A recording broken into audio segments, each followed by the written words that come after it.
According to a report from The Times, Donald Trump is set to expel all 15,000 trans troops from the military, despite the military's struggles in recruitment. And there's a variety of reasons why this is just a terrible idea. First and foremost, it's bigoted. But secondly, as the title of this article reads, and as I'm sure all of you know, the military has been having issues in recruiting people. And there's many reasons for that. One, compared to like a World War II time when there was more of a feeling of a need to go to war, American citizens, especially younger people, don't particularly feel like our country is at threat. That bombs aren't being dropped here. There's no real threat of that happening.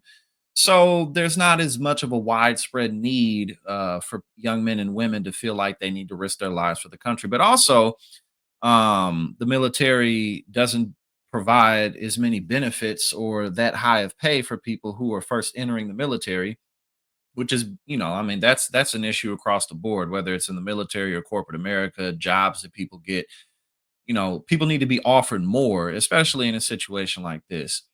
But then we got to talk about the reality that whether you're a man, woman, transgender person, whatever it is, if you get shot with a bullet, it's going to rip you apart. Having stronger pectoral muscles as a man isn't really going to save you from getting ripped to shreds by modern weaponry. So the whole idea that the American military has gone too woke is just ridiculous. We have the most lethal and powerful fighting force in the history of civilization. So let's go ahead and check this out. Donald Trump is planning to sign an executive order that will remove 15,000 transgender troops from the U.S. military. At present, there are about 15,000 trans individuals in active service.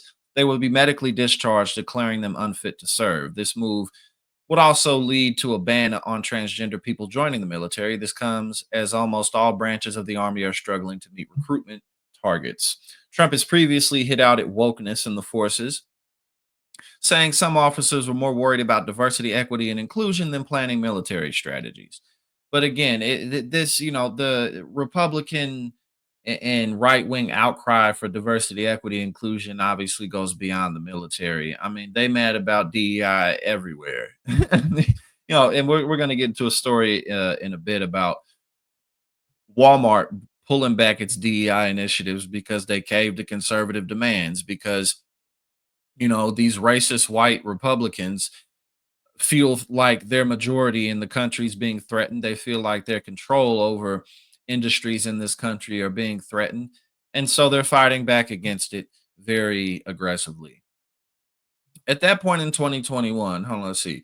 If in the president-elect's first term in office, he signed an order preventing trans people from joining the army. However, he allowed those already serving to stay in their posts. At that point in 2021, it was estimated that there were 2,200 active duty people in the military suffering from gender dysphoria. This move was rescinded by Biden. However, Trump's new plans will see harsher measures. A source familiar with Trump's plan said, quote, these people will be forced out at a time when the military can't recruit enough people. Only the Marine Corps is hitting its numbers for recruitment. The source added that some of the people affected by this new policy are in very senior positions. Certain officers will be removed after decades of service. And again, we have a voluntary service. You don't have to, people don't have to join and risk their lives. It's not something people have to do in this country. So if you remove 15,000 active duty soldiers, I mean that's insanity. Rachel Bronneman, the executive director of Modern Military Association of American, which campaigns for LGBTQ military personnel and veterans, said, quote, should a trans ban be implemented from day one of the Trump administration, it would undermine the readiness of the military and create an even greater recruitment and retention crisis, not to mention signaling vulnerability to America's adversaries.